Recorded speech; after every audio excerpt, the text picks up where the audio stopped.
What's going on? That's quicker than I thought. It's quicker than I thought. The garden report, I settle into that one for like 30-something seconds. I'm rocking out. That was abrupt, but that's fine. You might wonder, what am I looking at here? Yeah, I'm sorry. I'm sorry for those of you who are expecting Andrew Callahan. It's not going to happen this week. But I will welcome you into another episode of the Pat's Interference Podcast. This is John Zannis. I'm filling in for your regular host, Andrew Callahan, or as some people like to call him, Dad. Congrats to Andrew, or as one person calls him. Well, when she starts to speak.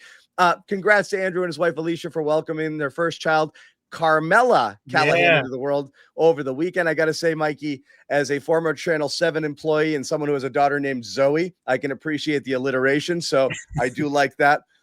This show, as you know, I'm keeping to traditions. This is going to be a very Callahan-y show as best I can. And I'm told there's this thing that we do. So in keeping with tradition, this show, as you know, is a proud member of the most sensational, inspirational, celebrational, educational, sometimes confrontational CLNS Media Network. Go subscribe to the Patriots Press Pass YouTube channel for the video version of this show. And please rate and review the audio version of the show wherever it is that you happen to listen to your podcast. And welcome in Mike Giardi, a guy who I can't shake. I can't shake this guy professionally. It's 25 years. It's 25 years. Insanely long time. Mike and I have hung out, but we're going to sit here and we're going to go over the Patriots win over the Tampa Bay Bucs. Now that Mike, and we've had a chance to kind of watch the game again, look at some film, go over it. And this is something that Mike and Andrew do every Monday night around this time, where they kind of go over what they saw, maybe some new opinions, some developing opinions. And let's get right into it, Mike. Based on record alone and the way the Patriots had been playing, it's hard to say that they weren't contenders before the game, but a lot of people had really put a big emphasis on this game, where it's like, this is a measuring stick, right? You got through Buffalo, but Buffalo played really poorly and might not be as good as we first thought anyway. So there's those things, but this was on the road, quality opponent, not great conditions. And this was the one where people really wanted to see, like, if they can hang and if they can win this one, I'm going to, even your boss, Bedard, what the hell is he doing right now? He's bought in. We had him on the postgame show yesterday. He was like smiling, Mike. I don't know what's wrong. It's weird. Hey, he flew into Orlando, so he probably got some of that Disney fever over him before he was pink, but he was like kind of grinning. I don't know. I don't know if I know that. He wrote about it. He's like, I give up. I'm not going to qualify these wins anymore. This team is real. Do you agree after this game? And if so, like, what's the reason why? What changed in your mind? Yeah, I kind of came to this acceptance, if you will, like Greg did a week ago. And then after this game, we do a little quickie recap of the game on Boston Sports Journal. And we do these 3 thoughts that you might regret that you had later on. Oh. And I was like, they're a legit Super Bowl contender. They're going to be the number 1 seed in the AFC. And if all those things happen, then Drake Maye is going to be the MVP, assuming he continues to play at the level he has.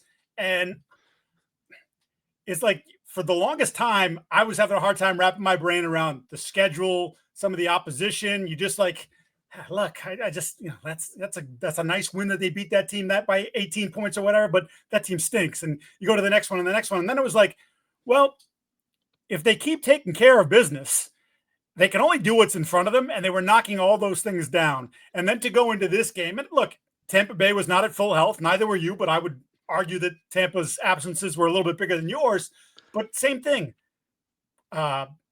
Turf, a grass field, you get rain, it's humid. You haven't dealt with that in a long time. And you got off to a slow start. And then, as they always seem to do, they found their footing. And when they found their footing, they built up a nice lead. It got a little chunky there for a bit, but they were able to close it out. And I don't know how you can look at them now with the way the coach is coaching, the way the quarterback is playing, and some of these pieces come together. It's like, it's all there.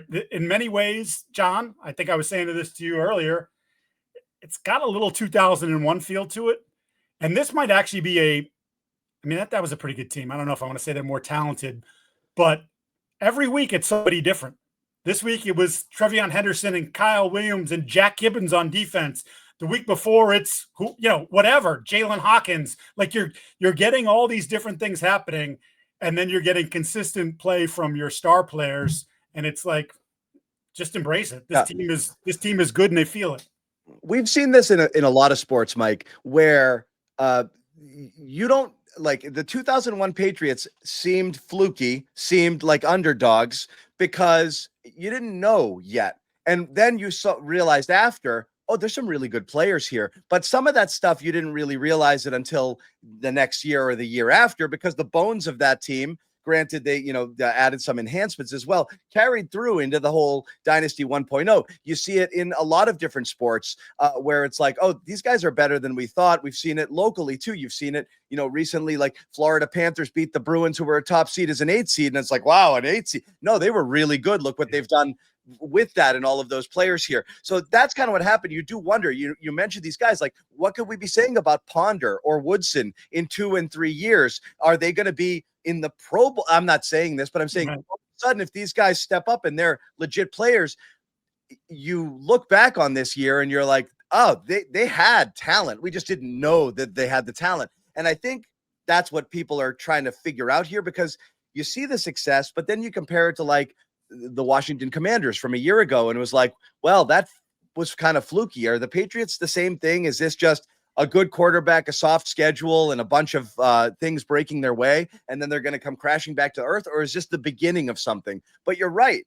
It does have that vibe. And for me, it's the reason you think it is because they're winning in ways those teams won as well. How many times, and you and I covered it from the beginning of that dynasty all the way through the old Patriots, they'd go into a building, play a game, they would leave there. The other team would be like, they got lucky, they this, they that, and blah, blah, blah. Yeah. And they didn't understand how they got beat. But like the Patriots would win because they were always going to win that game. You just happen not to know it. And you've got a little bit of that vibe, because this was one of those games where a different version of this team a year or two ago finds 50 ways to lose this game. And they put themselves in multiple positions to lose this game and didn't lose it, still found a way to win it, which is different.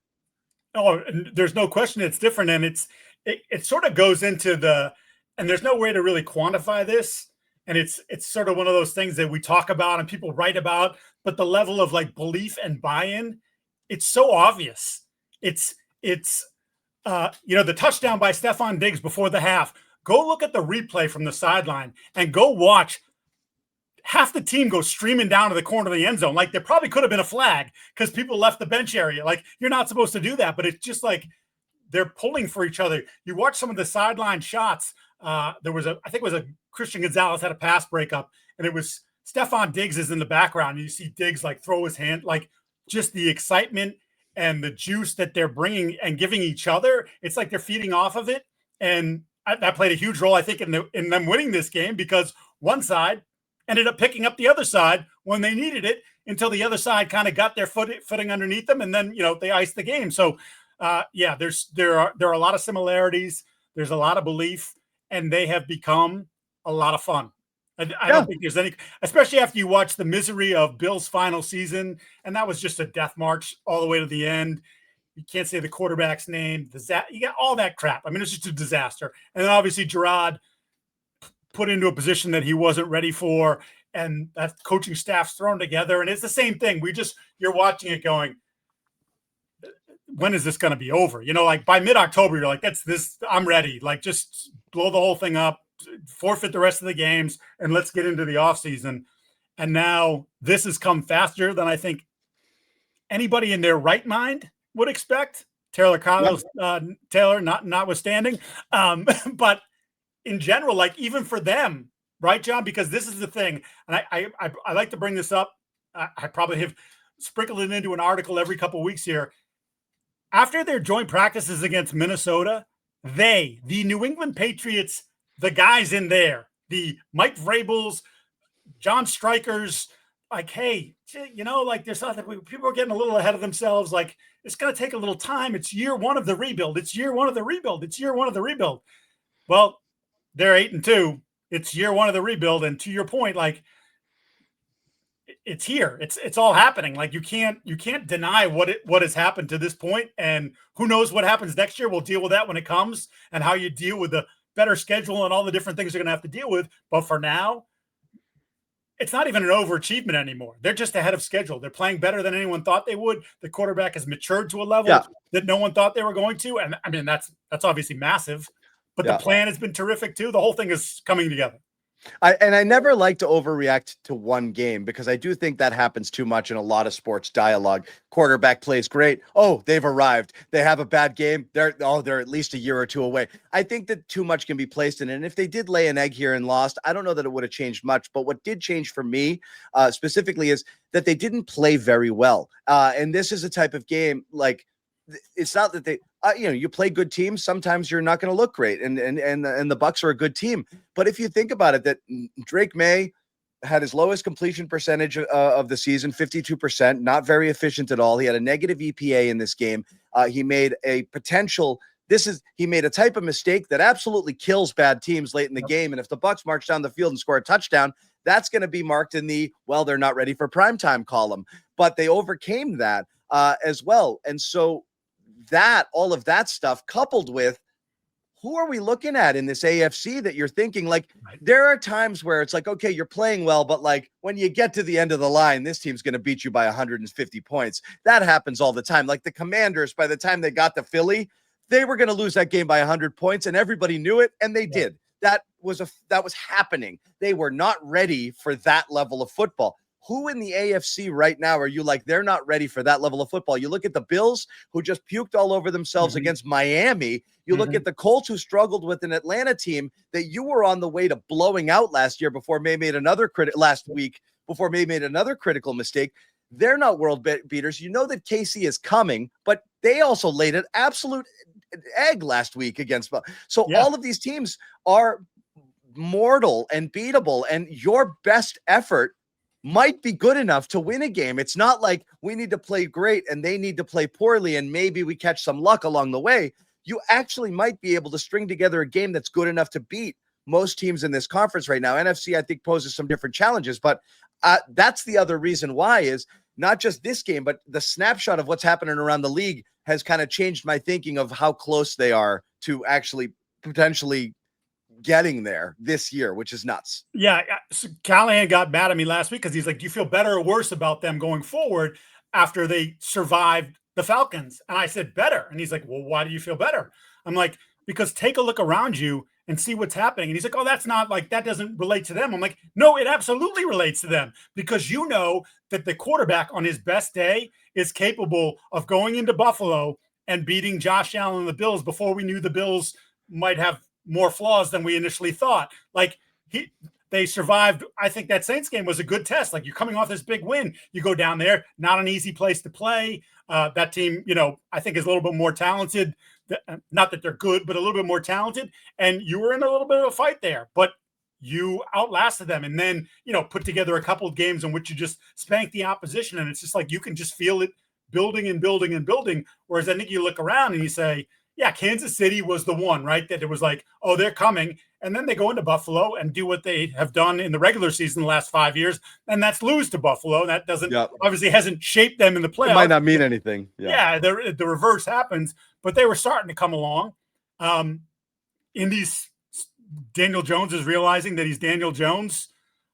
You start to pressure him now. His EPA when pressured the last 2 weeks has been hideous. So it's just you throw Denver in the mix too. Like, Bo Nix is terrible. Denver with Drake Maye gets to the Super Bowl. That team's got everything, except for that one thing. The thing is, though, with the Patriots, you thought they only had that one thing. Yeah. Turns out they might have a little bit more than just that, and we'll get into it a little bit more as the show rolls on.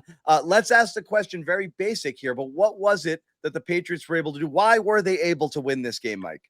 Yeah, so as I was hinting at there, the defense picked up the offense. We'll look at the big plays. That's the obvious answer, right? 3 explosive, 3 long touchdowns, perfect. Sure. But 21-16, your offense went into a shell.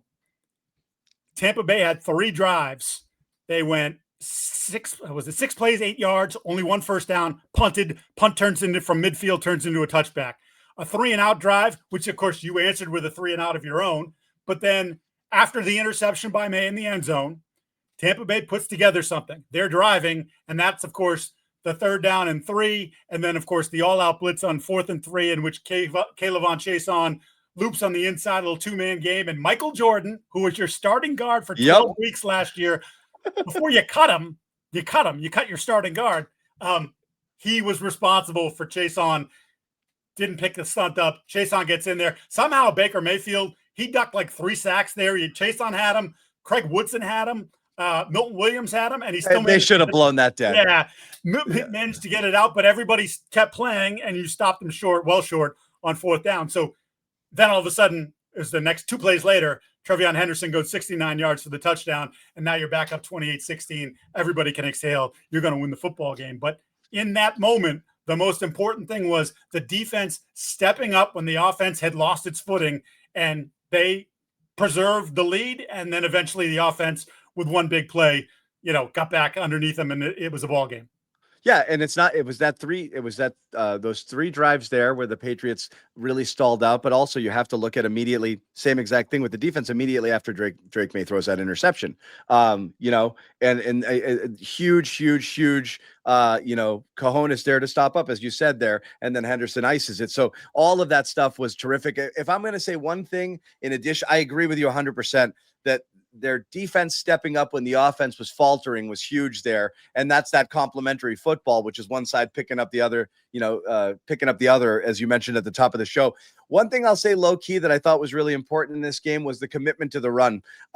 Because, it's easy to say that, well, they had those 3 big plays, and if they don't have those, if you're on the Bucs side, you're probably saying, if we just tackle and don't allow that, we're fine. But again, it's the body blows. You're setting them up, and you're setting up and you're setting them up. I mean, outside of those 2 runs, the Patriots had 25 runs for 42. That includes Drake Maye. Running backs themselves, outside of Henderson, 69, 55, and 16, picked up 13 yards on 16 carries outside of those. That's less than 1 yard per carry. Yeah. That's atrocious. But again, you just keep doing that. It sets up your play action, which they ran effectively, and they did well off of their few play action passes. And you hit those home runs largely because, they got to respect it. They got to suck in. And when they do, boom, you bounced it. And that's what happened. So I'm amazed that hasn't happened sooner with Henderson, to be honest, because I would have thought by now he would have found his way to get into the secondary one time and take off. But that commitment to the run really opened up that aspect of their game. And I think a lot of coaching staffs would have abandoned it earlier, put it in Drake's hands, because they'd say, well, I've got Drake Maye. He's playing as well as anybody in the world right now. Put him in shotgun, drop back, and throwing the ball 55 times. You see that stuff happen all the time. And probably a lot of fans were clamoring for it. And they didn't do that. And I think that paid out. So I'm going to give a hat tip to them for staying with it, even though when I was watching too, I'm like, oh my God. I was like, you guys are done. It's like, because they put him in a lot of 2nd and longs and 3rd and long. And I thought that contributed to Maye's overall struggles, was they were just having a really tough time there. Well, what's funny about that too is, like, in rewatching the game today and charting the game today, it was like, a lot of times you'll look at a failed run play and be like, well, whatever. Jared Wilson didn't hold up at the point of attack. He got beat. Plays over. There were a lot of plays where I wrote down just multiple, because there are multiple guys failing at the point of attack. Sometimes it was even coming from the backside where a guy just didn't make his block, and the next thing you know, this guy's running unencumbered into the backfield and making a tackle in the backfield or at the line of scrimmage. So I think the success rate was around 20% when running backs ran the ball in this game, which is really low. It just so happened that they ended up with 3 explosive runs out of it, including 2 that went for touchdowns. And to your Henderson point, John, I've talked about a lot in this show. He hasn't been patient enough.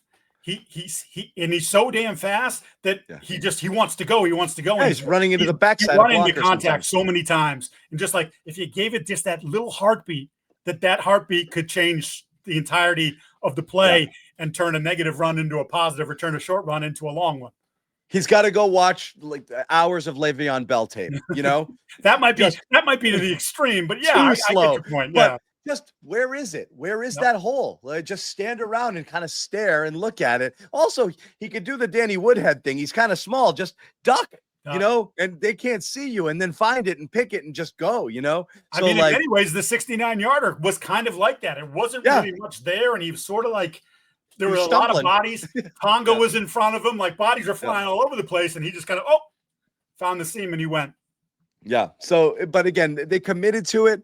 And you're right, it pays off. And he's done a better job with that. I think he's been more patient waiting for blockers, but he's still a little bit, you're right. Sometimes it's almost like a heat-seeking missile directly into somebody because he's trying to be decisive. You see so many young running backs not hit the hole hard or be tentative. And I know that the Patriots coaching staff really, really emphasizes don't take negative plays. That's a killer. It's a drive killer here. You're trying to string it together. You can't get eaten up for 2 and 3 yards sitting there and waiting for it. So he's probably trying to balance that, And there was the whole ball security thing because what was going on with Ramondre, and then he put it on the ground a couple times. So that's part of it too. Like, now you're the guy because Ramondre's out. We can't, you got to take care of the football. It's hard to I think we saw Ramondre. It took a little while for Ramondre to get over the fumbling thing again and be like, just be a natural runner. You just got to make sure that when contact's coming, you brace yourself a little bit more. Yeah. So we talked about it a bit through the beginning of this here, but now you've gotten to watch, the film here, and it was a weird Drake Maye game, right? Yeah. And again, you could say, and you and I talked about this offline, I'll steal a little of your thunder, but I totally agree with it. He was so close to, if not actually perfect for that 4-week stretch there where all of a sudden he vaulted himself into the MVP conversation and all of that with an almost unsustainable deep ball rate in terms of his completion percentage there and just stuff that, was so otherworldly. Like I know Andrew said at one time, he's like, I'm afraid to say what I'm thinking here, but it's like, this is better than anything. Like, this is better than the other guy. Like, I don't want to say it, but holy crap. And so even coming back down to earth, and I tweeted this, like, I don't think Drake Maye, one of the cool things, I think he doesn't have bad games. He has some bad moments because, again, you can't look at this and just look at numbers and be like, that was a bad game because there's so many things he did that so few people could do. But again, it's 16 for 31, accurate throw percentage was 60%, under pressure, 4 of 11, though he was a little bit better against the blitz. And he was only 1 of 5 on balls, 20 yards downfield, and 4 of 8, 10 to 19 yards downfield, including an interception. So those were not the type of numbers we've been seeing from him at all. If you just looked at the numbers, and then looked at, just the critical interception that he threw late, you'd be like, this was not a good game, but it wasn't a bad game either. Yeah, it's interesting. So we do 3 studs and 3 duds after the game, and I had him as I was doing it, so I had him as one of the duds. And you can't. And I'm like, he's a real big reason why they won the game. But he also put them in jeopardy with the interception in the end zone, which was, you're up 5 points at that point. Like, you're getting a field goal out of it at the very least. So you're forcing Tampa to score a touchdown and then get the 2-point conversion if it comes to that. And the other part of it was the play 3 plays before when he flushes himself to the right and there's nothing there. And he's waiting to make a play and he ends up putting himself in harm's way and he gets the hit, which a lot of people have pointed, it's helmet to helmet. The kid, I'm not trying to defend him because it was borderline, but the kid hit him with his shoulder pad first. And then the contact was made with the head. So that's why there was no flag there. People are like, it's targeting. Well, this is not college. This is the pros. And it wasn't targeting. But he put himself in that spot. And he does it in the pocket. You're going to get hit. It's going to happen. Vita Vea was causing all kinds of problems. Hit him 3 or 4 times in the game. Like, that's just going to happen. There are really good players on the other side. They get paid to. You're going to take some hits in the pocket to either make a play or you're just going to take the sack. But when you get out of the pocket, he's got to do a better job of protecting himself. There was another play. It's the third quarter. He rolls to his right. It's the one where he took out the one he almost got Henderson killed. He didn't need to take that shot. But he went down awkwardly. It was a really weird play. And it was like, those are the kind of things you look back on and go, man, just freaking throw the damn ball away or just get down. Like, that extra half yard doesn't mean a friggin' thing right there, especially because when you look at what's happened when they've been in these 3rd and long situations, he's been converting at a stupid rate as well. So it's like, dude, just live to play the next down and, whatever. That he put himself in a bad spot. Then a few plays later, he throws the interception and the defense has to bail him out on the 4th and 3 stop coming down the opposite end of the field. But then, John, and I wrote it down, there were 4 throws in this game. Yeah. And I'm sure there are more, but there are 4 that just stand out. The one to Kyle Williams in the touchdown, which in the moment that it happened, I didn't realize the hit that he took. So that just made it, as I'm watching the replay, that just made it all the better. And he got a little help there from the corner in the sense that the corner tried to undercut the route, and he probably would have been better off just, hey, play the man, play the hands, and it's a 12-yard gain. Instead, he tries to undercut it. Drake puts the ball perfectly. It's layered, it's feathered, it's on the spot. Kyle never breaks stride, and as we saw, he's really fast. So touchdown. The Mac Hollins crosser, and I took a screenshot of this because the NFL with their stupid, we can't put video out there, except I see it all over the place, not just from fans because they don't care about credentialed media can't do it. Anybody with a credit card can, but you can't. Yeah, insane. And I know I gave Taylor a hug when that news came out because then it bummed him out. But so I put the screenshot. Vita Vea breaks in. He's moving to his left. Vita Vea is closing in on him. What did he learn from last week when Jalen Walker punched the ball out of his hands? Hey, dummy, 2 hands on the football. Like that's the, and not that he's a dummy, but you know what I mean? Like you've got to protect the football. So you've got this shot of Vita Vea, 350 something pounds, ready to crush you. And he's got the ball with both hands slightly away from his body, sidesteps that, manages to trigger his body into a throwing motion. There are 3 more defenders. That's the second shot I took that's on my Twitter page of them barreling at him. He completes a 15-yard dart to Mac Hollins over the middle of the field. Dude, that is a throw that very few people in the National Football League are going to attempt, be able to get off, and then put it right on the guy as he did. And then, of course, the Hollins deep throw, 54 yards. He had gone deep to play before, overthrow, second also one. gets smacked. Yep, absolutely. And Hollins gets a lot of credit too because it was a nice little late separation from him. But the ball is just a beautiful, beautiful pass. And I forgot the Diggs touchdown, which was awesome. If you watch Diggs, you were talking about patience. The patience of him at the line of scrimmage, because it was he and Hunter Henry, it was a little 2-man game. And he had a pause, and it's just like a young player is going to rush that. He didn't rush it. And then when he made his cut, he got past Antoine Winfield, who's a very good defensive back, granted a safety, but plays in the nickel a lot as well. And then goes up and gets it's a really nice catch, but it was a really nice throw because there's only one guy that was going to get that football. If it didn't go to Diggs, it was going to go out of bounds. And I mean, right there, the beautiful sort of contrast to a couple mistakes here, a couple mistakes there, maybe struggling with the wet ball early into, boy, he made some really important plays in some important moments in the football game. And again, I put him as a dud, but you're not winning without him. There's no questions asked.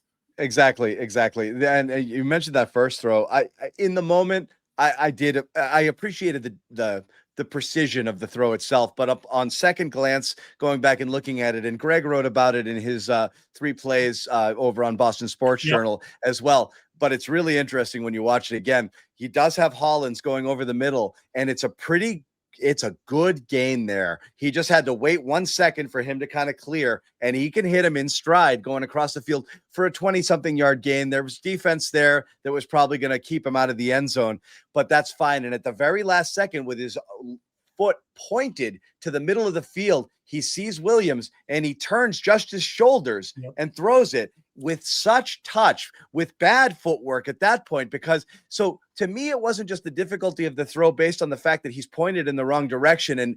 But he not only saw a tougher throw, he had to have seen a much tougher throw that was going to result in a touchdown if he could get it there, because he saw the other safety was following Hollins this way and the whole part of that field was open. And if I can layer it over this corner, Kyle is gone, and he hits it perfectly. And you know what the throw reminded me of a little bit? It reminded me of the Tom Brady, the first touchdown in Super Bowl 39 to David Givens, when he's over here at the goal line, he's looking, and it was the same thing. He steps and he turns and he throws it, and he kind of floated it. And I was like, this is going to be a pick 6 when the ball left his hands, but it was perfect. And it was right there, and we're doing the dirty bird. And that was that was their first score of the game. It reminded me very much of that throw when I looked at the way his body was positioned and how he threw it. It was a brilliant throw. But the fact that he had to know, this is the right play because he's gone if I get it to him here. And he took that shot, and it ended up paying out. John, he did so on the Pop Douglas play, the splash play to Pop that went for 25 yards. So they blitz the nickel and they drop the outside linebacker edge guy to fill the spot of the nickel. So Pop, he sees that Pop's going to have the outside linebacker / edge rusher on him. So like that's where he went. Hunter Henry is in the opposite seam, sitting there within like 10 yards of him, like 15 even.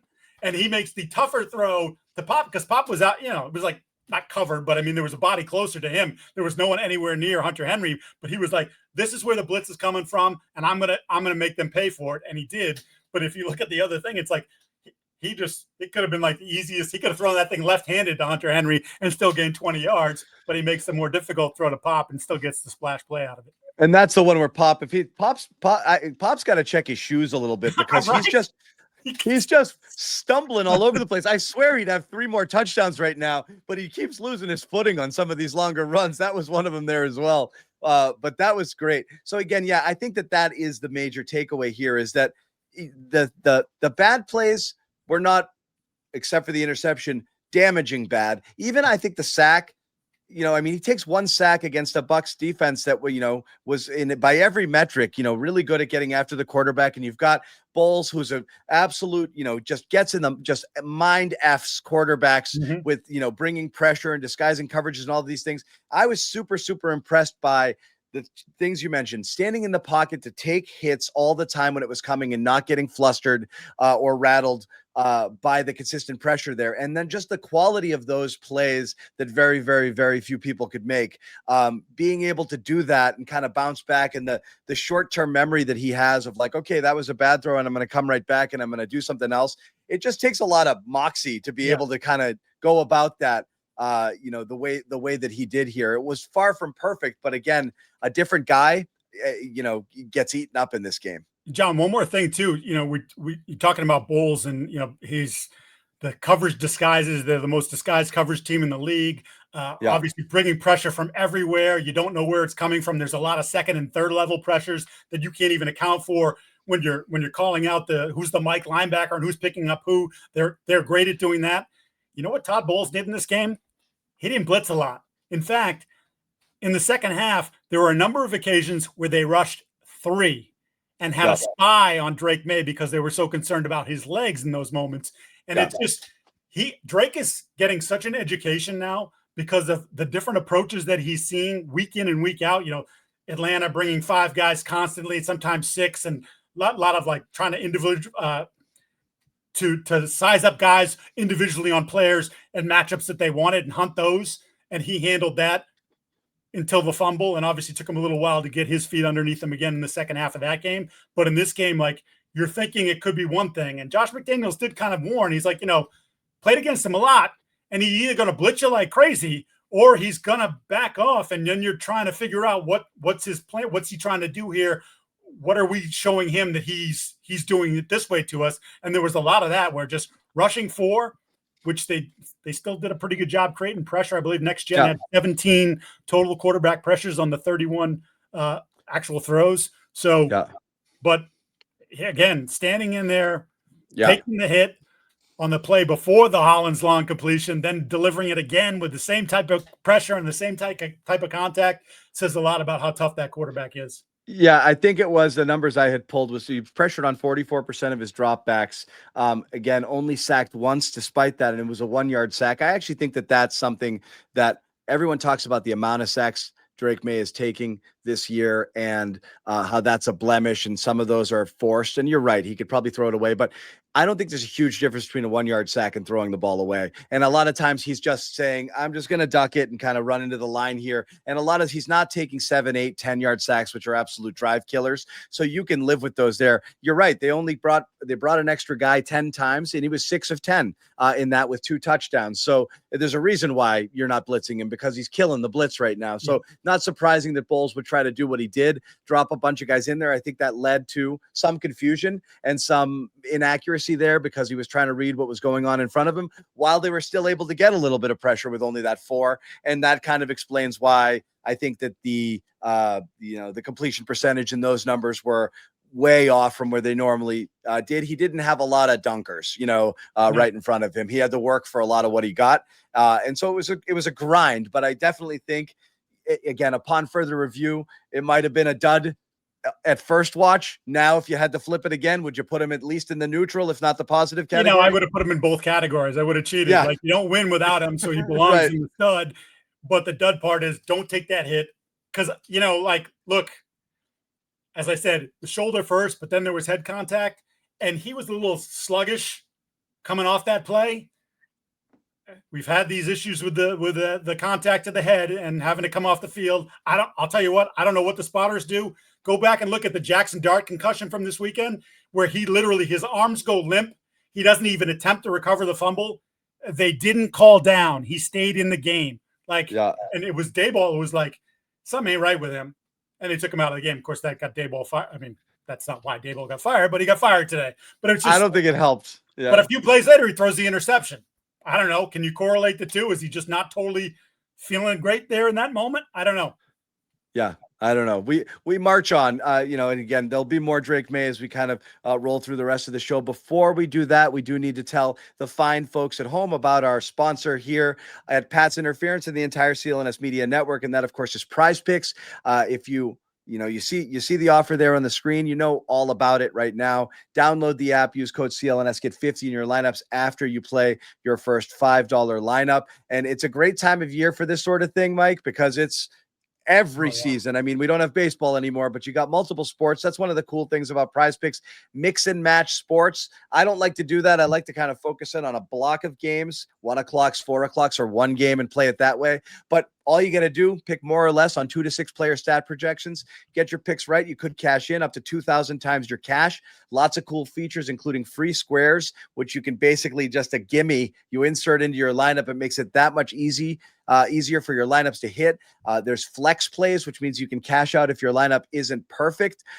You have injury reboots. Things don't work out for you. Someone gets hurt early in a game and leaves. They get taken off the board. You don't have to worry about that. So again, you see it on the screen right now. This is the offer. Download the app, code CLNS. Get 50 in your lineups when you play your first $5 lineup. Once again, download the app, code CLNS. That's 50 in your lineups when you play your first $5 lineup. Prize Picks, it's good to be right. That's the slogan. It's good to be, that's like my motto. It's good to be right. It's good it to is. Be right. Sometimes it's I good. am, sometimes I'm not. Hey, you said it about Taylor Kyles. If bullies like you and me didn't beat the crap out of him over that 13-win prediction, and he stood his ground, he's young, he'll get it. Stand your ground, Taylor. He would be out here with his chest out to here, like, I told you, MFers. But he backtracked a little bit, and now oh, I didn't say they would win 13. I said they could win 13. He should have stayed with it. Taylor was right. We were all wrong. It's also like, what did he think they were going to win the year before and the year before? Like, you can't keep predicting 10, 12 wins and they win 4. But you take your victories, because this looks like, I actually joking with him, he might be wrong. They might win 14 games. Yeah, it's possible. This could be an imposter, but it could be Andrew Callahan popping in here. That was me. Here. That was me. I don't know why it came up as a comment, Andrew Callahan. Oh, you put it directly. I know why it came in there. I know why. Because when you type it into the bottom, every account that's linked to it spits it out. So it came out there. There you go. It came out there. We roll on, and let me see where we're going next after this, because I was having too much fun talking about Taylor's prediction here. What did we miss? I did want to ask that. Again, this is the benefit of looking at the tape the next day. Is there anything you saw here that you didn't pick up at first glance from the offense? Yeah, so I mentioned that Bulls didn't blitz a ton. On the first Trevion Henderson touchdown, Hunter Henry, I don't know how they didn't call holding. He gets beat to the inside, and he wraps his hand around the kid's waist. The funny thing is, on that play, that guy didn't complain. Mac Hollins was right behind him, hitting the defensive back. And the moment the defensive back went down, he immediately shot up and threw his arms up like he got held. I couldn't see it on the tape, but I could clearly see Hunter Henry's on the tape. So that was one. you don't see it a ton when you're watching the actual game, because they don't, unless they're isolating on the receiver. But the physicality and the footwork, which has surprised me a little bit with Mac Hollins at the top of his routes, it's good stuff. Like, he's fit his role nicely. He wasn't great blocking yesterday, which obviously a big part of what he does, but he was catching the football quite a bit. He went over 100 yards for the first time this year, as they continue to have a bunch of different guys lead the team in receiving every week. But just if you ever get a chance to see sort of what he does at the top of the route to help create separation, and I love the way he comes back to the football when he's running these curls or comebacks and Drake puts the ball out there. He attacks the football. And in the one case, it actually cost him the first down, because he sort of levitated over about 2 yards catching the ball, and his feet came down inside the chains, and they didn't give him the first down, rightly so. But like, he's doing a great job there. Not the cleanest game from Will Campbell at left tackle. Multiple pressures. He had early, especially the first 3 drives at him for 3 pressures. He settled down for a good stretch. Then a couple popped up late in the game. Look, it's still way better than anything they got last year. He's been a positive for them, no question. His attitude in the run game, and I think he's gotten the last few weeks, because we kind of felt like going into the year he's already an above average run blocker rather. But then it sort of, much like everything else there, he was kind of responsible for some of the stuff. I mean, they all were. They just weren't moving enough people. They're not running left. Yeah. No. I mean, their most success is happening on the right. Although they popped one late. Yeah. But if you look at that one was muddy as all get out. He did have a decent block on that one. Jared Wilson did as well. Tonga wiped out Jared Wilson with his block and a guy. I forget who the tight end was on that play. Managed to get just enough of the defender to crease it up for Henderson. And the last thing I was going to say is, and this has nothing to do with, well, it has everything to do with the Patriots offense. Vita Vea is a freaking beast. He's like a top 20 player. There's no way, like, we look at Chris Jones and what he did for Kansas City and how he could change games. Chris Jones is like 6'7", 310 pounds. Vita Vea is 6'2", maybe 6'3", but 360. Yeah. He moves like no 360-pound human. His pass rush, like, legit, he won on pass rush multiple times. Just power, speed, quickness, like all that stuff that guy should not have in his arsenal, but he does. He's awesome. He can wreck games.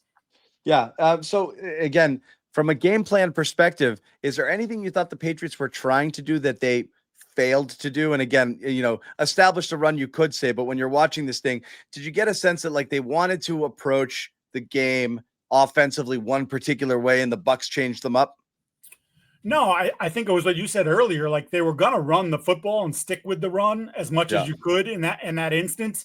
And with the hope of, again, what have we seen from Henderson? Even this improved production the last couple of weeks, the best runs are ones that are coming outside the tackle box, where you can get him outside, whether he's bouncing or whether it's designed in that manner to get him, get up full speed. And then because he's so fast, he's generating a ton of power. He can run through an arm tackle, as he did last week against Atlanta on one of his long runs. He did that again in this game. But like,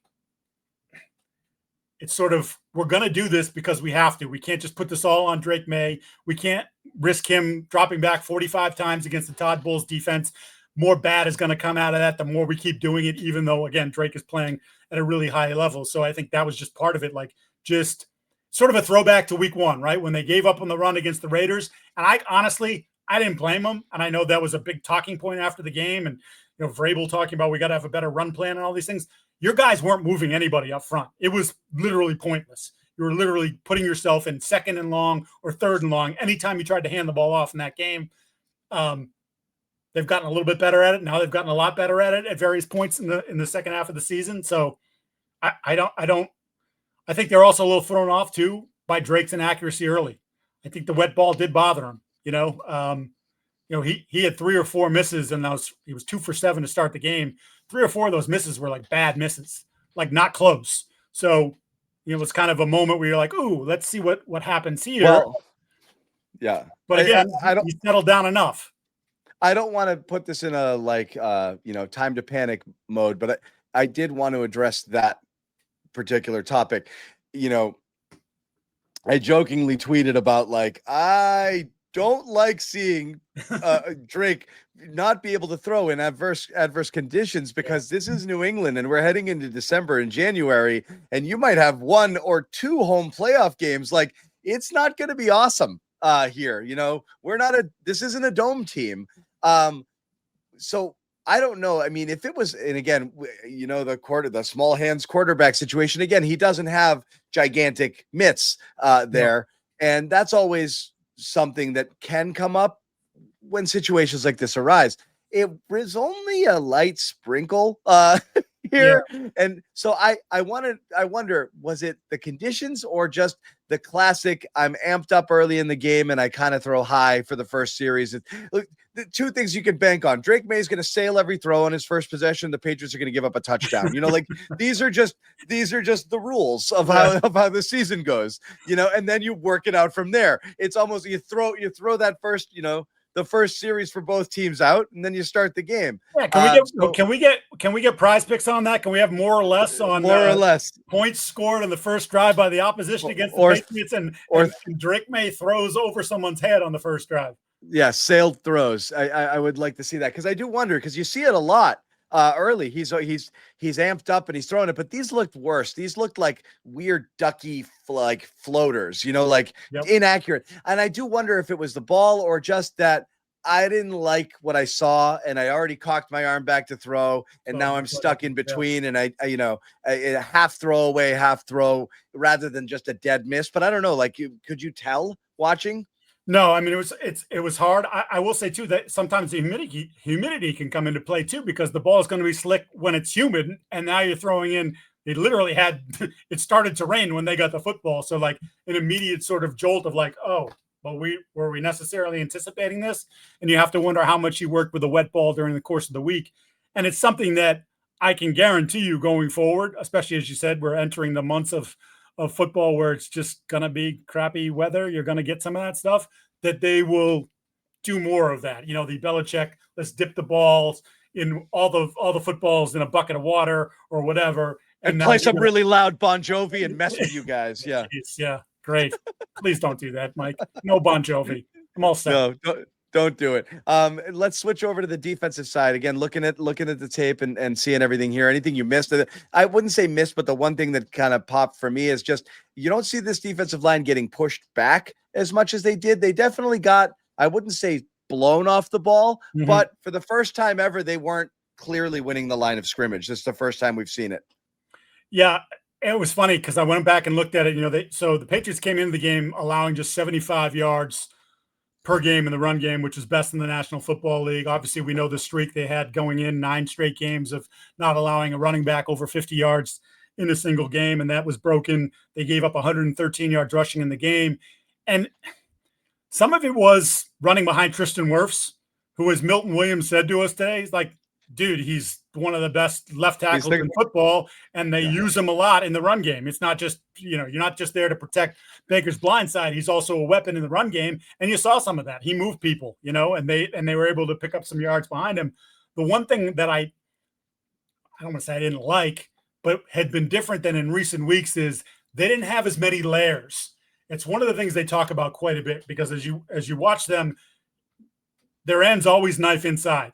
It's the anti-Belichick thing. Belichick wanted to force everything to the inside. They're trying to make it bounce, so they force inside. And what it is then it's a linebacker or Marcus Jones, and then another linebacker or safety flowing over the top. And in a lot of cases in this game, a lot actually, probably on 7 or 8 runs, it was like there was one guy there, there was a gap, and it was more of you're not just filling this tiny little space and the guy's got nowhere to run and he runs into you. This was, no, I've got 4 or 5 yards I can play with here because the hole's big enough, and where's the cavalry? And there were a couple of times where linebackers got picked off at the second level. Spillane got covered up on a long run, longish run, whatever, 10, 11-yard run. So they had some issues with that.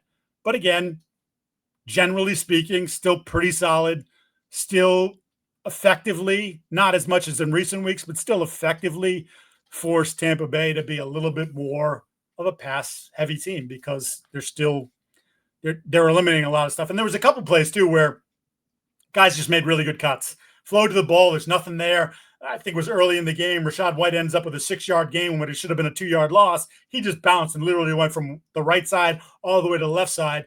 Guys had over pursued on the back end, and all of a sudden when he kicks out there, he doesn't have the speed to run away from people, but he was able to pick up a positive play where, in previous weeks that was going for a -2. Yeah, no doubt. Moving on to, and again, you have a chance to amend this now, but we're going to do studs and duds one more time. And I'll ask you the obvious studs. It's impossible not to put Travion Henderson in there with those explosive plays. And sure, throw in the rook as well, Kyle Williams. But any other people here that you want to give on the stud side of things a little bit of recognition to, maybe guys who didn't get it the first time through? Yeah, I mean, when we talked about Hollins, he has to be on there. Stephon Diggs, obviously, again, not a massively productive day, but settled Drake down early, couple fingertip grabs where the ball was high early in the game. He made those catches, then obviously the touchdown, which, elevation, footwork, all great stuff. Christian Gonzalez, not perfect, but pretty damn good, and made life very hard for Emeka Egbuka when he was covering him tight man-to-man. They played some off coverage, which is where Egbuka had a couple of his big plays. There was the pass interference down the sideline as well. Two catches, 8 targets, 35 yards, but one of those he slipped as well. And so the PI was probably the worst one there, which he probably could have just played that one straight. He just got a little grabby on it. Yeah. But yeah, I thought it was a pretty clean game from Gonzalez there. People see the big stat line from Egbuka and wonder a lot of that happened in zone. Yeah, much of it happened in zone. The one thing I will tell you, and I didn't ask anyone today, and I meant to, was on the first touchdown, Egbuka all alone. Different people you talk to, like media-wise, were like, oh, they were in zone or they were in man. And I just got to ask Marcus, hey, was that your guy or was that Christian? You cover the wrong guy? Yeah. I don't know. I'm not going to assign blame without having dug into it and actually got the answer. And Milton Williams, again, Milton's got 3.5 sacks this year. And you're saying we paid that much money for a guy with 3.5 sacks? Engine's constantly moving, disruptive. Yeah. You see him a lot of times on screen plays or little swing passes or even wide receiver screens where Milton Williams is out there. He recognizes it, reads it, and then hustles his ass down the line, gets in on a tackle. He's a really good football player and has made them, we talk about the parts of the team and not sure, he's a damn good football player. I don't know if he's going to be an all-pro here because I don't know if he's ever going to have those sorts of numbers, but thus far that money has been well spent. Yeah, I'm gonna throw a little little love towards Michael Onwenu. I think he's caught a little bit of flack this year. I thought he sprung a couple of big runs here. Mm-hmm. Overall, held up pretty well in this game. And you got to give some love to Tonga as well for coming in there. He's a good football player all around, but the stuff that's happening on the offensive side of the ball, he's just clearing out bodies. And it's been a really effective weapon that they've used here. So, and it's fun to see it. And also just the way that they all respond to it when he goes in the game. It's just adding to the general vibes of this team. Look at this big, crazy monster we got back here. He wants to hit somebody and he wants to hit somebody. Yeah. There was a play down the goal line on the drive right before half when on the first play, clearly Drake Maye wasn't trying to get in. I don't know why they won't admit that was the case, that he wasn't trying to get in and they were trying to fudge. I don't get that. Yeah. But the Henderson inside run where what ended up happening was Tonga led the way and smashed whoever was in front of him, but there was leakage off Morgan Moses. And I don't know, Henderson didn't directly follow Tonga. He sort of slipped a little bit towards the right, towards the center, and that allowed the defensive tackle or defensive end to get up under his legs and stop him short of the goal line. But go watch that block. That's real fullback bleep. That he brought it. He brought it there for sure. Yeah. Have you any duds in this game that we haven't talked about already? So Henry and Hooper as run blockers, no bueno, and that's not necessarily a surprise. They're just they give effort. They're not good at it. They've never really been good at it. So there's that. Yeah. I thought Harold Landry, pretty quiet. Again, a lot of they blitzed some, but a lot of 4-man rush and Harold Landry not really a part of the equation.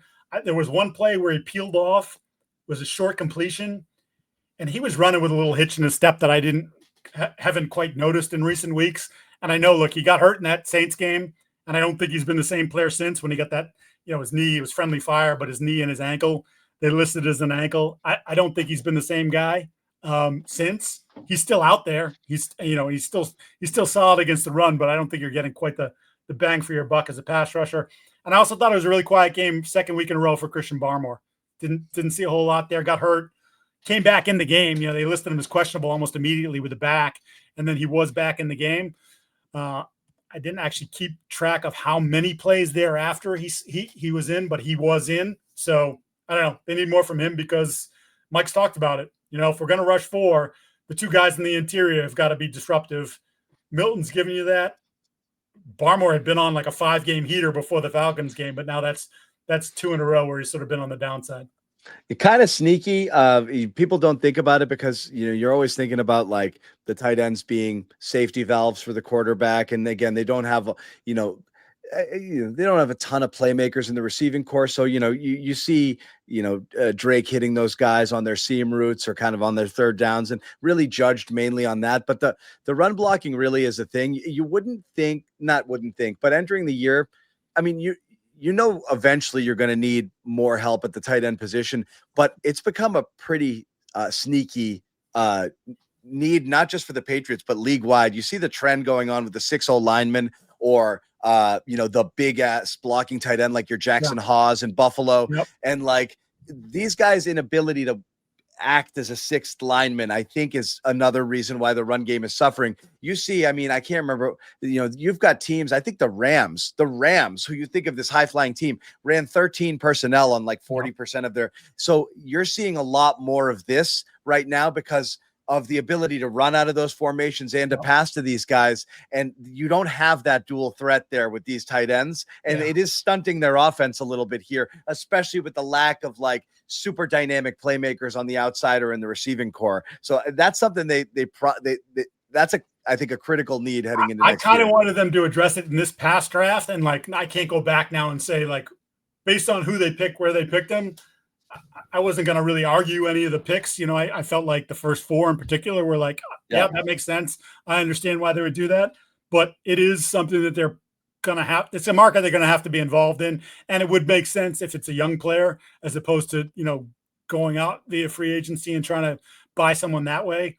But again, trying to find that guy who allows you, like, look at Dalton Kincaid has become the best receiver for Buffalo.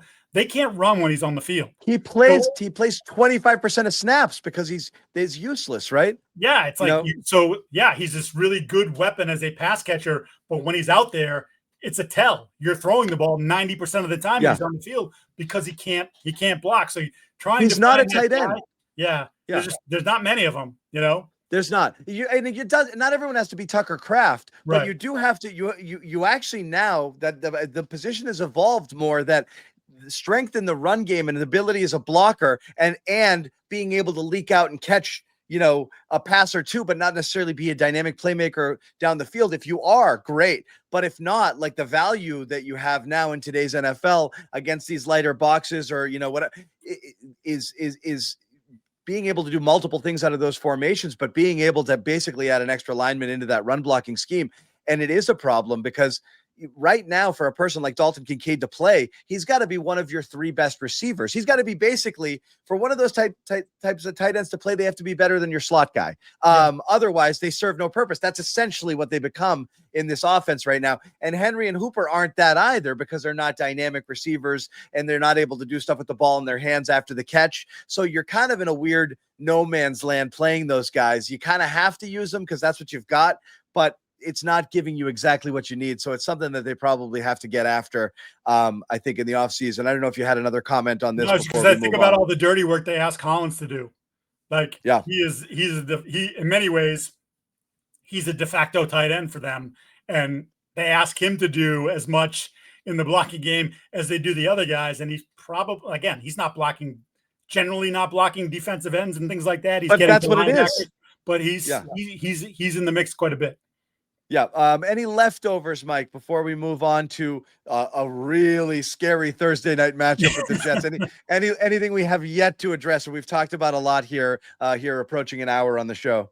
I know it worked out for them. I didn't love the way they handled the end of the first half. I thought it was really risky. Hated it.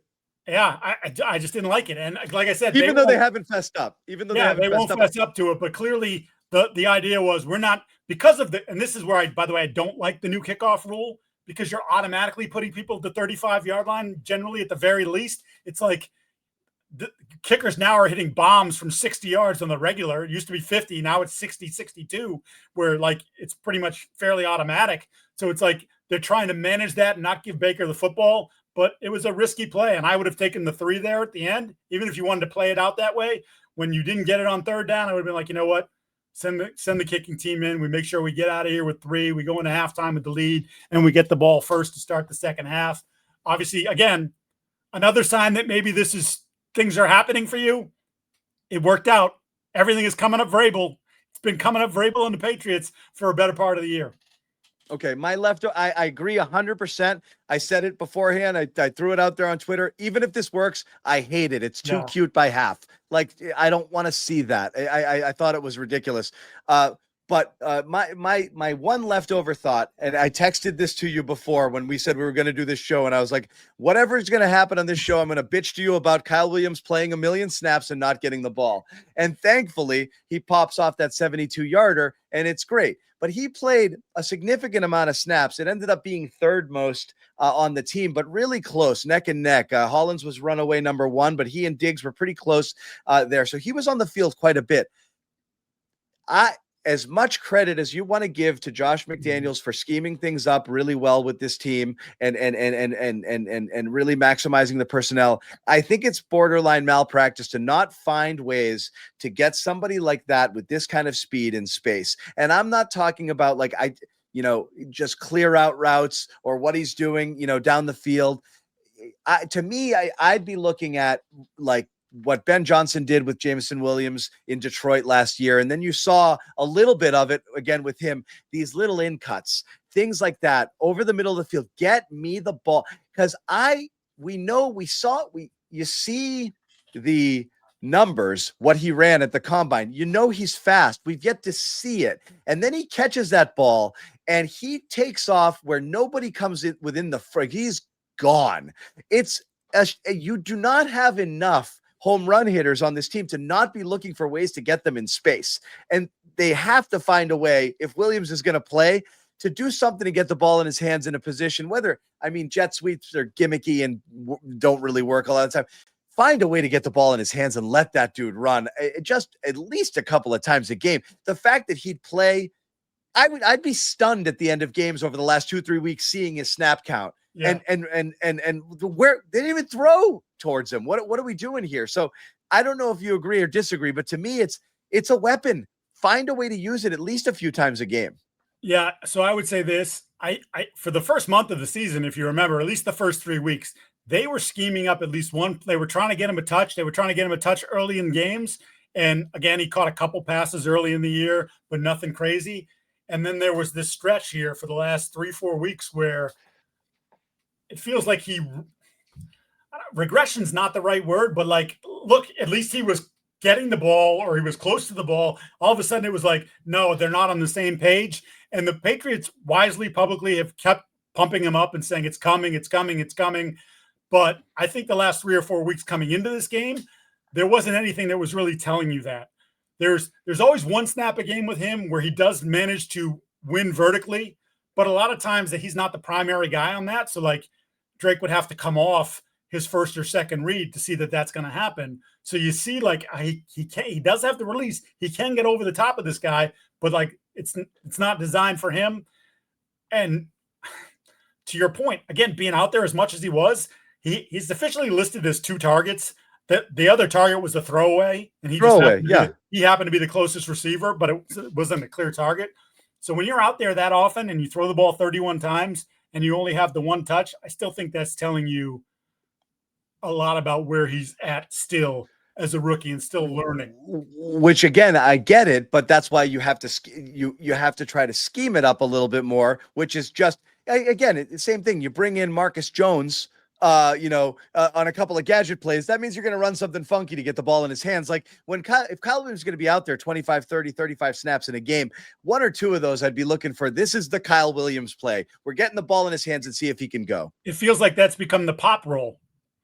Like they're using Pop was only 13 snaps in this game. Yeah, exactly. But they hit him on a reverse, little swing pass, like using him in different ways that I could see you saying like, hey, you know what? What if we subbed Pop out and put Kyle in this spot? But at this point, I think after his early struggles, Pop has sort of earned a level of trust here that Kyle doesn't have.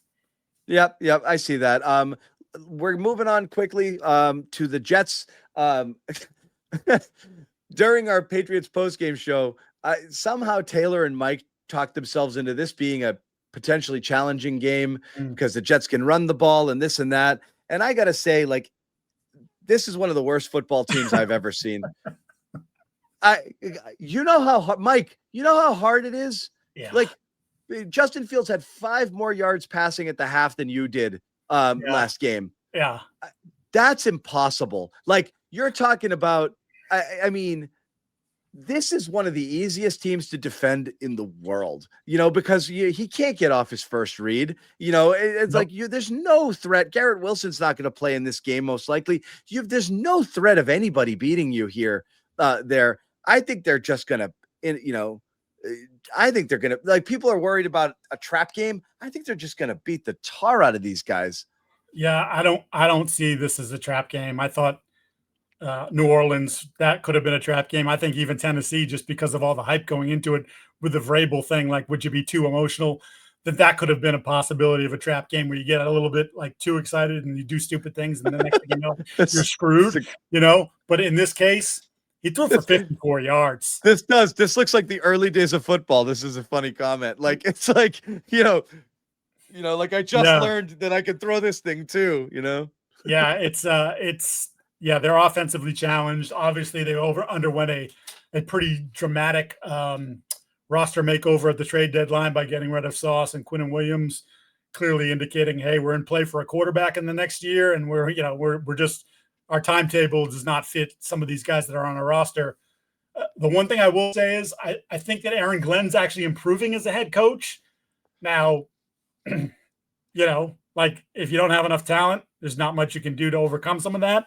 But he was a liability early. I think he's gotten better the last couple of weeks, but he's going to have to cook up something really special on a short week and get his defense playing like crazed dogs in this one. Like, this has got to be the game plan of all game plans. He likes to be defense aggressive. that they traded their 2 best players away from. That defense, exactly. Yeah. I do wonder though if they took a look at what Bulls did and said like, ooh, you know what? Maybe we do rush 3 or 4. We spy Maye. Sure. We try to, flood zones and just hope that he makes a mistake or two and we're able to take advantage. But yeah, I think too offensively challenged to make this a real game. Yeah, I would agree there. And apparently, as I said, keeping in tradition with this show, and again, people joining late wondering what the hell am I doing here? It's my network. I can do whatever I want. No, fair point. Cheers. Cheers. No, Andrew Callahan is indisposed, unavailable, but you'll be seeing him soon. I'm just filling in for Mike Giardi, but I've been told there's certain traditions we have to uphold, and one of them is called "Okay, let me have it." Mike, you can let me have it. I don't care. I don't know. Here we go. Ready? I'm on the big screen. Is there a take or something I've said or done to upset you, or that you want to call out? No, I'm going to call out the guy that you're replacing. Oh, I had a baby. I can't do a show. Whatever. You're sitting at home on your ass, scratching your whatever. Like, what are you doing? Come on. Like, you couldn't have parted ways for an hour and change to come do this wonderful program that you have so much fun doing with me. That's just, come on. That's it. That's the channeling. No, I appreciate you, John. I appreciate you. You have like 3 kids, like, you got 9 things going on at the same time, and you're here. You're giving me your best effort, Callahan. I had a baby, whatever. It's a channeling your inner Felger. Where was Al Horford? Was it a generic birth? A generic birth, a regular birth? No, get down here. What are you doing, missing a game? Uh, It's his fourth kid. What's he missing a game for? yeah, it's the fourth one. You've already been through this. What does it matter? Come on, Al. Oh my goodness gracious. All right, we'll flip it. What's Mike Giardi's beef? I have no beef with anything that Mike Giardi did today. I have to go back to 2011, when Mike Giardi and I were working at NBC Sports Boston, and he and the affable, always sunny Tom Curran were covering the Patriots in Foxborough, and I would call, for my daily ass kicking to ask them, hey, what are we going to talk about, guys? And it was just one of these, bad, crappy Friday walkthrough training camp days, and they couldn't come up with it. And Mike's like, I don't know, the story of the day was Gerard Warren. And I'm sitting there with my producer, Jeff Capitasto, like, this can't be real. Like, this cannot be the thing. I'm going to lead my show with what happened at Patriots training camp today. And Mike and Tom are dead set on talking about Gerard Warren. So what did I make them do? I made them talk about Ocho Cinco and like trying to get an apartment or room with somebody or whatever it was, because they had just signed Ocho and that other Jack, what was his name? Albert Hainsworth. Albert Hainsworth. Wow. And so you've got these two ridiculous figures here. And I was like, just find something to talk about with them. And oh my goodness, the fights that ensued off of that. Mike and I didn't speak for a while. That carried on. That lingered. And it's still here. So yeah, if I'm going to have to let you have it over something, come on, Mike. We've been doing this long enough to know that you can't lead a show with a depth piece defensive tackle having a decent practice, right? You're right. You're right. You're right. I would say that there were times during that era where I was working under duress. That's all I'm going to say. Yeah. Working under duress. Fair enough. We'll go back to the regular view. We'll let this out here. Anyway, this was fun. But I think you can guarantee that Callahan will be back soon. And everyone will be happy to see that. One more shout out. We do want to let you know, support our sponsors, please, here at the CLNS Media Network. It helps us bring you all of this free content. And I got to tell you, today, we've already had the Pats Chat podcast with Kaiden Hurley this morning. We had Evan Marinofsky do a Bruins beat earlier today. And then we had this string of Patriots podcasts, starting with Patriots Daily with Kyles and Cadlick, followed by Barth and Hines doing Patriots Beat, and then Giardi and I came on to do this. And we're just here to talk football because it's fun. It's a good season. We're happy to talk about it again. It's not a slug. And so, yeah, when you support our sponsors, it helps. If this is the kind of thing you're into, this is the best place to do it. Download that Prize Picks app. Use the code CLNS. It's #1 daily fantasy sports app in all of North America. It's very easy to use, very intuitive.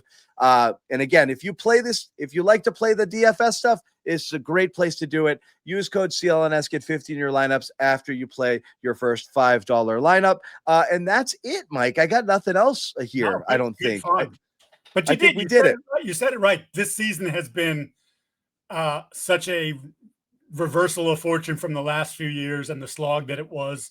And just there's an energy in the locker room. Like, we try to do our best of bringing you what's happening in the locker room and sort of the energy, but sometimes that's just hard to do, or there's conversations that you can't share. It's a locker room, whatever, guys are on their own on time doing their own thing, but it's this group was all generally pulling in the same direction. And that is not what happened the last couple of years. There were a lot of independent contractors doing their own thing. And that's what happens when you go 4-13 back-to-back years. This team feels good, pulling in the right direction. And as they keep saying, John, and they're right, they haven't played their best football yet. It's still out there. Out there. Which is interesting. And again, the buy-in has been great. I actually, for a little while, I was like, are we going over the top with Vrabel, like falling on the ground during scrums and like all of this, like, look at me, I'm one of the guys stuff. No, it's real. Even cynics like me, you got to, the buy-in is real. You see him on the sideline and he's holding an injured player's hands and all of those stuff. That stuff resonates. And like, you even saw it before, the clips of what old lineman did he have at Tennessee that played a tough game and Vrabel's like crying, congratulating him. Yeah. I've never seen anything like that in my life. That stuff is genuine, and it definitely has bled into it here and, has helped a lot. But the vibes are great. The pulling for each other is great. And you got the guy, you got the quarterback, and it makes all the difference in the world. I get excited. You want to talk about it, Mike? ask Taylor Kyles to describe his first 2 years covering this team. He literally almost like went to become a school teacher. Yeah. Like, it's like, I don't want to do it because it was hard to watch. Yeah. This is fun to watch. You get excited each week and going out there. So it's fun to watch. It's fun to talk about. It's fun to share it with you guys here when we're live in the chat or when you're watching and commenting and all of that stuff. So again, tune in here for Mike Giardi. You see it on this screen here. Subscribe to this podcast, but you also want to subscribe to Mike's All 32 podcast. Check that out. That comes out tomorrow, I believe. Tomorrow, you have an episode. Yeah. Any slight preview? My old co-host will be joining me to talk about the Jets. Oh, yeah. We'll get Will Parkinson's temperature on his Jets. If I'm not paying him. No. If I could share some of the depressing texts that I've gotten from Will, like, because of he's living through this thing where you're watching really bad football week to week, and you're trying to find like, well, that was pretty good. You know, like it was. I joke with Taylor. We always joke like, dude, nobody cares about the fifth safety when you're 4-13. Like, but like that's where the Jets are right now. Like, and now they've already like because of the trades, it's now diving into like, what can they do in the draft and like how can they reshape the team? I'm like, well, good luck with that. Good luck with that. Yeah, yes. No doubt. So check that out and check out all the great shows over here on the CLNS Media Network, throughout. And again, you can follow Mike Giardi's written stuff over at Boston Sports Journal. If you haven't subscribed already, it's the best deal in town. $50 for the entire year or $7 a month, however you want to play it. But definitely check that out. You got Mike and you got Greg covering Patriots, best duo in town, hands down. I like Phil and Tom too, but I mean, I like Doug and Andrew. It's good guys everywhere. Almost all of them do podcasts here. I got nothing bad to say about any of these guys, which is awesome. But it's really terrific coverage. And again, only $50 for the entire year. All Boston sports coverage, not just Patriots. Check it out as well. In the meantime, check out Mike's show tomorrow. I'll probably see you somewhere doing something. Yeah. Basketball, who knows what. But again, subscribe to the CLNS Media Network for all this great coverage, and we will see you hopefully with Andrew Callahan back here next week. Take care.